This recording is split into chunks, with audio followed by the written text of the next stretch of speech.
Bonjour à tous, je suis Jean-Marc Jeunesse, rédacteur en chef d'achatpublic.info, le média en ligne dédié à la commande publique dans tous ses volets économiques, juridiques et professionnels. Achat Public invite, je vous en rappelle le principe, la rédaction d'Achat Public, présente ce matin notamment avec Mathieu Legier et Étienne Ducloseau, alias les grognards de l'Achat Public. Chaque fois, je leur en sors un. Bonjour Jean-Marc. C'est pas les archanges, aujourd'hui c'est les archanges, les grognards. Interroge une personnalité éminente en vue de l'achat public. Et cette semaine, aujourd'hui, nous avons le plaisir d'accueillir Nicolas Cross, que nous remercions vivement parce qu'il s'est levé au petit matin pour nous rejoindre depuis Bordeaux. Que sa famille, ses amis et ses équipes soient rassurés. Nous prenons soin de lui, nous l'avons nourri de pain au chocolat pour qu'il soit d'attaque pour cette émission. Nicolas Cross, merci. Vous êtes directeur achat et de la commande publique de Bordeaux Métropole. Et avec vos équipes, vous êtes vraiment à la pointe. Je vous ai appelé dans les papiers de présentation des fonceurs. Vous me direz ce que vous en pensez de la commande publique avec de l'expérimentation, de la commande publique durable, innovante, inclusive, à tel point qu'en 2022, vous avez bénéficié avec le plus grand mérite d'un trophée de la commande publique. On en parlera un petit peu tout à l'heure. Et nous avons beaucoup de questions à vous poser.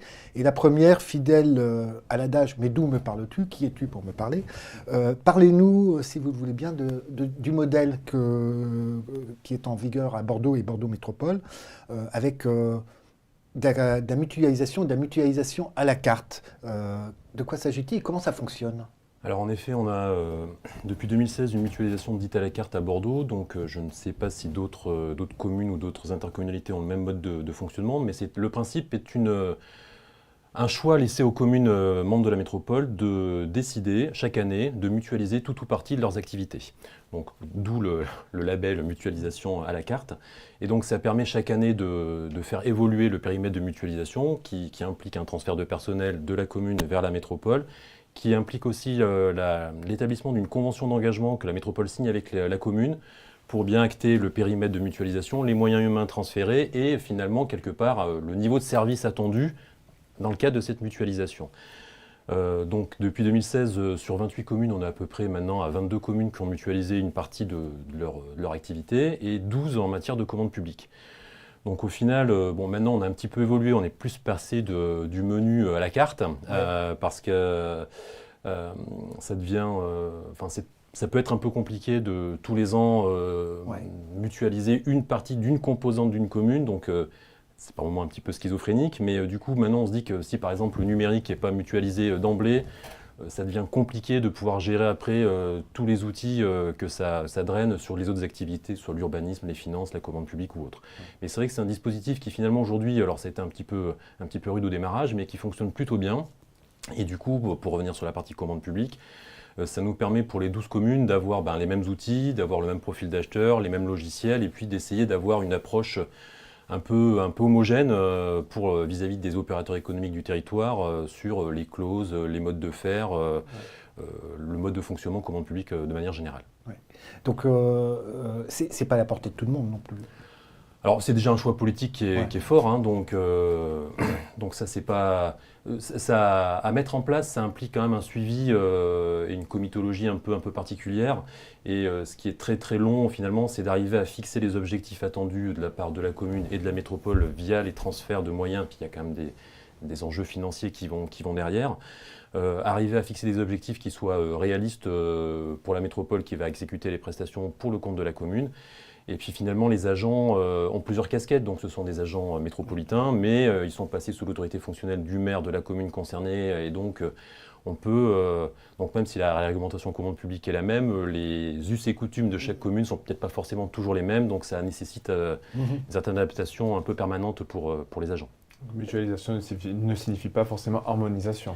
Non, pas systématiquement, donc même si on essaye avec les outils, mais bon, chaque commune a son propre mode de fonctionnement, délibération, pas délibération, etc. Donc c'est pas, pour le coup, ça c'est pas homogène, ça appartient toujours bien évidemment au pouvoir organisationnel de chaque commune. Est-ce que vous pouvez nous parler un peu de votre centrale d'achat, pourquoi, et puis à qui elle est destinée cette centrale ? Alors cette centrale d'achat, donc, on l'a constituée un petit peu comme l'ont fait d'autres métropoles comme Lille ou Nice. Nous, c'était parti d'un constat, justement, après la mise en place de la mutualisation. On a multiplié les groupements de commandes, puisqu'on en a fait sur 2016-2020 à peu près 70.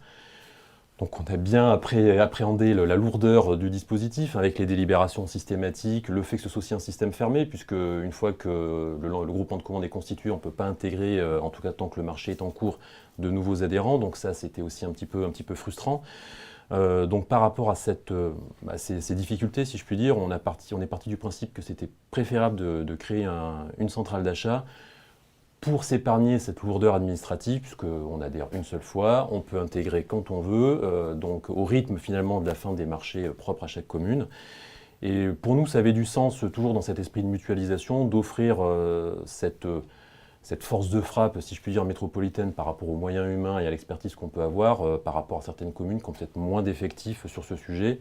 Et ça permettait aussi de pouvoir avoir un effet volume plus attractif.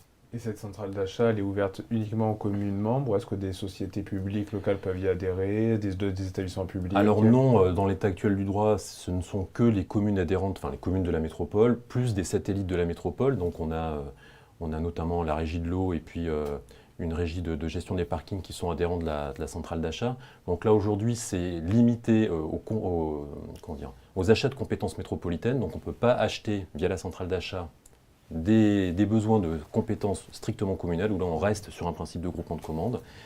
Et donc besoin métropolitain est limité ou réservé, en tout cas dans l'état actuel du droit, aux communes de la métropole et aux satellites de la métropole. Donc centrale d'achat et intercommunalité, ce n'est pas antinomique? Non, ce n'est pas antinomique. Après, chaque centrale d'achat a son propre mode de fonctionnement, savoir par exemple si l'adhésion est payante ou pas. Donc ça c'est aussi un choix politique et organisationnel. Donc non, ce n'est pas antinomique. Je pense que alors très clairement, on avait sous-estimé, nous, quand on s'est lancé, l'impact que ça allait générer en matière de suivi, donc ça c'est sûr. Mais au final, aujourd'hui, donc en un peu plus de 3 ans, on arrive à gérer 70 marchés, on a un plan de charge qui est bien calibré, et les communes commencent à l'utiliser de plus en plus.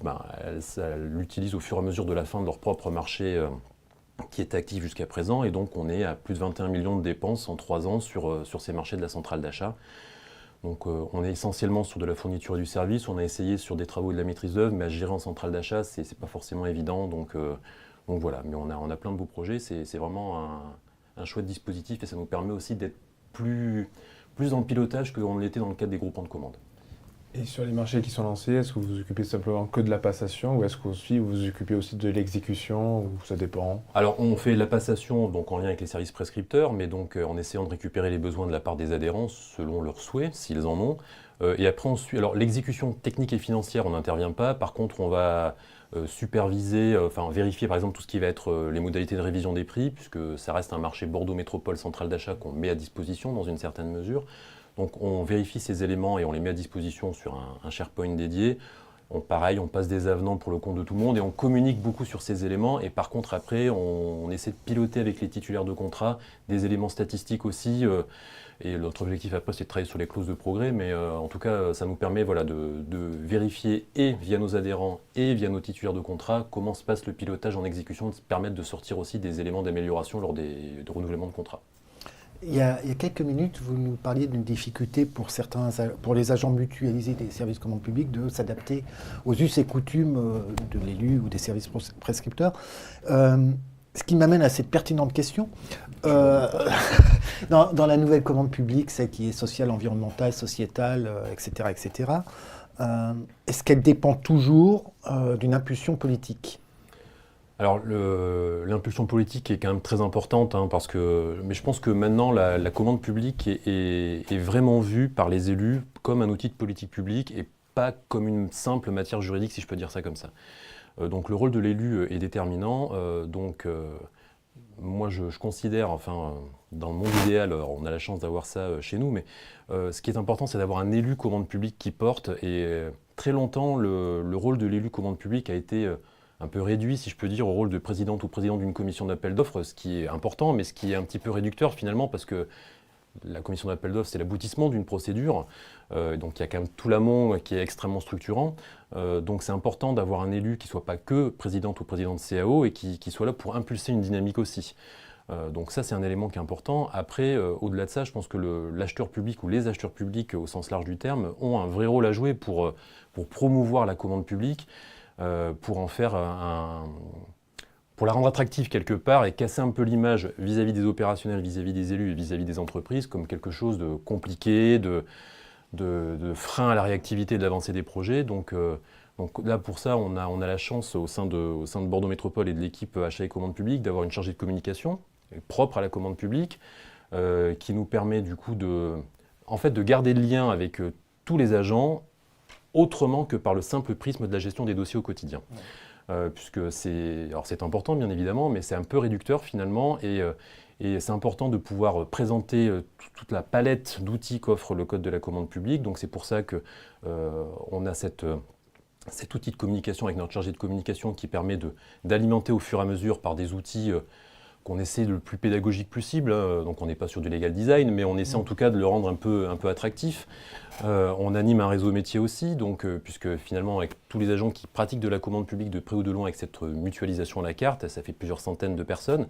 Donc du coup on essaie de réunir 3-4 fois par an ce réseau avec des thématiques, des tables rondes en petit format pour que la parole soit plus libre. Ce n'est pas d'ailleurs forcément toujours piloté par nous, c'est aussi bien que des services opérationnels ou des acteurs extérieurs viennent intervenir. Et ça permet de garder du lien et de donner une autre image peut-être de la commande publique par rapport à ça. Comme quoi la commande publique est une boîte à outils. Vous diriez qu'un des enjeux moi j'appelle ça la nouvelle commande publique, parce que je ne vais pas répéter à chaque fois, un des enjeux de la nouvelle commande publique, c'est la communication dans tous azimuts? Alors oui, très clairement, parce que, encore une fois, déjà en interne, vis-à-vis des services opérationnels et vis-à-vis des élus, pour casser encore une fois cette image de la commande publique, donc il faut pouvoir communiquer sur ce qu'on peut faire, les résultats qu'on obtient, alors positif ou négatif, négatif parce qu'après, bon, ça permet de s'améliorer pour le coup d'après, mais c'est vraiment important pour pouvoir... j'ose l'image, mais avoir une commande publique un peu sexy vis-à-vis de l'extérieur, donc c'est quand même quelque chose d'important.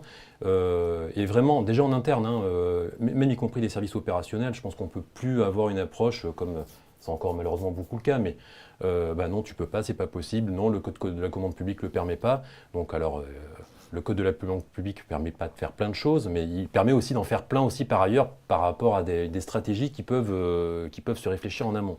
Donc ça, c'est vraiment un élément important. L'outil premier, le support de communication, c'est le Spazer? Alors pour nous, c'est le Spazer en interne. Alors au-delà de toute notre intranet, le réseau métier, toute la communication qu'on fait, qui est vraiment un élément important en interne, il y a aussi le Spazer, donc pour le coup, qui est très très porté à Bordeaux Métropole par nos élus. Donc c'est vraiment un outil qui est extrêmement structurant pour nous, sur lequel on doit rendre des comptes, puisque chaque année on nous demande par délibération de faire un point d'étape sur le bilan de l'année écoulée. Donc on se rend compte d'ailleurs que c'est pas si simple que ça, puisque justement il nous a fallu 2 ans pour arriver à suivre les indicateurs et pas 1 an, donc maintenant on est arrivé à s'organiser en conséquence, mais ça montre bien que c'est quand même compliqué. Et je pense que ça c'est un bel outil de communication, parce qu'au-delà des actions qu'on y mène, c'est la valorisation des résultats obtenus, dont on peut tous être collectivement fiers, et ça montre aussi aux opérationnels et aux élus et au monde économique finalement que les actions menées ont un vrai impact et que la commande publique est un véritable outil de politique publique. Et est-ce que justement le Spazer n'a pas été ce point d'entrée pour permettre aux élus de s'intéresser à la commande publique et notamment de tout ce qu'il y a derrière en tant que politique publique? Ça a été un point pour attraper leur intérêt par rapport à ça. Et donc nous, on a un comité de pilotage, on a un Spazer qui est commun pour la métropole et la ville de Bordeaux, et donc on a un comité de pilotage commun. Donc déjà, c'est aussi plus simple d'avoir les outils un peu communs par rapport à nos 2 institutions. Et on a un comité de pilotage aussi qui associe le monde économique. Donc ça nous permet vraiment d'avoir, un spectre large au niveau des représentants et vérifier qu'on n'est pas hors sol, on n'est pas dans l'entre-soi. Parce qu'on a toujours l'habitude de faire très administration, des copies d'élus, administration élus. Donc là, ça permet de tisser aussi des liens et de valoriser ces actions auprès du monde économique. Comment ça fonctionne, cette association du monde économique?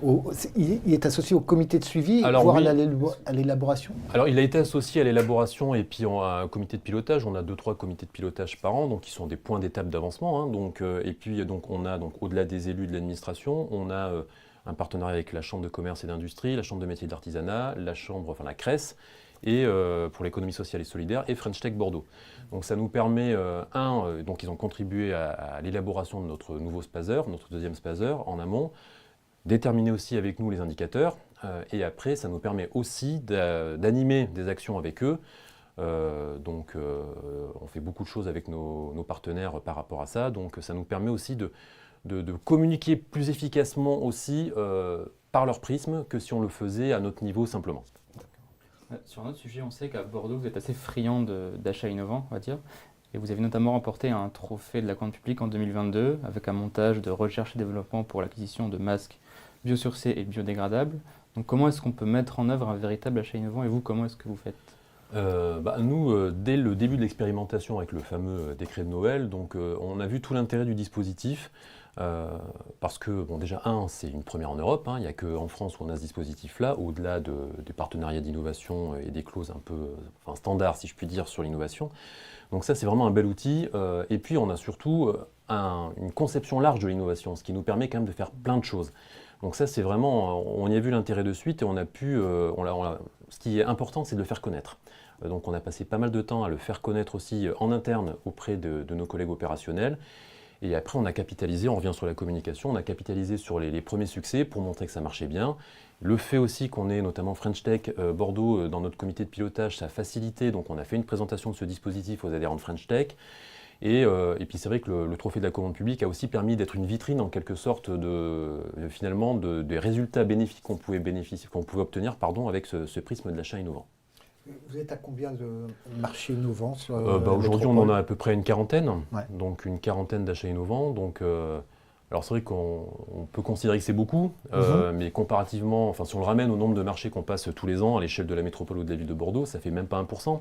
Donc l'un dans l'autre, on voit que le chemin pour promouvoir l'innovation dans la commande publique est encore à construire. Vous nous parlez du prochain ou pas? Alors, on a plusieurs achats innovants en cours. Qu'est-ce que je suis méchant! Oh. Non, c'est vrai qu'il est redoutable. Donc, c'est vrai qu'on a un achat innovant. Je retiendrai. On a un achat innovant qui est en cours. Oui, ma vengeance sera terrible. Désolé pour la digestion du petit déjeuner du matin, mais c'est vrai qu'on a un achat innovant qu'on mène avec des acteurs locaux pour voir un petit peu, analyser le potentiel d'utilisation sur le territoire métropolitain de tout ce qui va être urine, couche compostable, pour pouvoir, du coup, plutôt que ça parte dans un réseau un traitement de déchets ou d'assainissement qui coûte, donc pouvoir réutiliser finalement cette matière dans le domaine agricole en quelque sorte. L'objectif aussi, c'est d'essayer de faire évoluer la réglementation parce qu'aujourd'hui, les couches compostables qui se développent un petit peu, mais qui sont toujours considérées comme un déchet, et donc on ne peut pas aujourd'hui réglementairement s'en servir comme engrais. Donc ça fait partie aussi des axes de ce projet, de pouvoir essayer de valoriser ces actions-là, et puis à terme, analyser le potentiel, et après, si ça marche, on verra certainement pour lancer un partenariat d'innovation, parce que c'est un peu la limite de l'exercice de l'achat innovant. D'abord, il est capé à 100 000 €, ce qui est en soi déjà pas mal. Et après, derrière, une fois que l'innovation est prouvée, donc il y a d'autres outils contractuels qu'il faut arriver à mettre en œuvre. Vous pensez que le seuil est trop bas? Je ne sais pas si le seuil est trop bas, parce que déjà 100 000 € par rapport au seuil de 40 000 €, c'est déjà quand même une sacrée avancée. Et je trouve que on le voit aussi comme un axe d'accès des TPE-PME à la commande publique. Ouais. Donc déjà 100 000 € par rapport à 40 000, c'est quand même une force de frappe, une attractivité qui est très forte. D'ailleurs, sur nos 40 marchés, il y a 39 sont attribués à des TPE-PME. Donc on s'en sert vraiment comme vecteur de promotion par rapport à ça. Je pense qu'avant d'augmenter le montant, il faudrait déjà que les acheteurs sautent le pas et se l'approprient et se lancent, parce que c'est vraiment très bénéfique. Et par rapport à la crainte légitime de recours, je considère qu'aujourd'hui, d'abord, à date, il n'y a pas eu un recours, pas une observation d'une chambre générale des comptes. 2, ça implique quand même bien évidemment de ne pas faire n'importe quoi et de toujours partir du faisceau d'indices pour... comme juge de paix en quelque sorte, de permettre, de pouvoir démontrer qu'on s'est posé les bonnes questions en amont. Mais bon, après derrière, ça reste un marché de 100 000 €, donc pas forcément de référé précontractuel. Donc le risque juridique, si on prend les précautions en amont, me paraît quand même tout à fait réduit. Et est-ce que pour ce marché et pour les suivants, vous allez utiliser ce nouveau critère qui a été défini par la loi de finances, qui est le fameux critère de jeune entreprise innovante, pour qualifier un marché d'achat innovant? Pas pour l'instant. Pas pour l'instant, parce que bon, c'est vrai que je pense comme tout le monde, on a été un peu surpris pendant la trêve des confiseurs des fêtes de fin d'année de découvrir cette possibilité. Et puis je pense que c'est pas stabilisé encore à date. D'abord, parce que le principe de la jeune entreprise innovante, il y a quand même 5 conditions plutôt touchy à vérifier. 5 conditions cumulatives listées dans le Code général des impôts, donc pas forcément évidentes à vérifier. Donc d'ailleurs, en matière de données, ça vaudrait le coup d'avoir un outil, que ce soit les services fiscaux ou quelqu'un d'autre, mais qui sont en mesure de nous certifier que la société X coche bien toutes les cases pour éviter à l'acheteur public d'aller vérifier que les 5 conditions cumulatives, qui ne sont pas d'ailleurs toujours très simples d'interprétation, sont remplies. Faute de quoi, je ne suis pas convaincu que le dispositif sera forcément utilisé. Et après, là où je suis doublement circonspect, c'est que finalement, avec la nouvelle version du guide sur l'achat innovant qui est sorti hier ou avant-hier, où justement, dont la publication était justement un peu décalée par rapport à cette nouveauté, le guide de l'OCDE, alors qui par ailleurs est très bien fait, mais sur cet aspect-là en particulier, présente les jeunes entreprises innovantes comme un des items de faisceau d'indices finalement pour caractériser l'innovation, alors qu'à la lecture du Code de la commande publique, c'est pas comme ça qu'on pouvait l'interpréter, où finalement, quel que soit l'objet de la prestation proposée par la jeune entreprise innovante, à partir du moment où elle rentre dans les 5 conditions, même si c'est pour acheter des denrées alimentaires de base, si je puis dire, on peut qualifier de l'achat d'innovant. C'est un critère organique suffisant dans le Code. Mais c'est pas ce en tout cas, tel que c'est rédigé, tel qu'on comprend un peu tous, mais c'est vrai que c'est pas indiqué comme ça dans le guide de l'adage, donc ça vaudra le coup quand même que la pratique vienne un peu préciser ce dispositif, mais je ne suis pas convaincu que ça va forcément révolutionner l'utilisation de l'achat innovant, ce qui est le faisceau d'indices, à mon avis, se suffit très largement en lui-même. Alors on est arrivé déjà au terme de l'émission, figurez-vous. C'est terrible. Mais on ne va pas partir sans que vous nous parliez de ce qui se passe à Bordeaux bientôt, le BI, vous allez nous dire ce que c'est. Vous aurez sûrement l'occasion de votre revanche par ailleurs.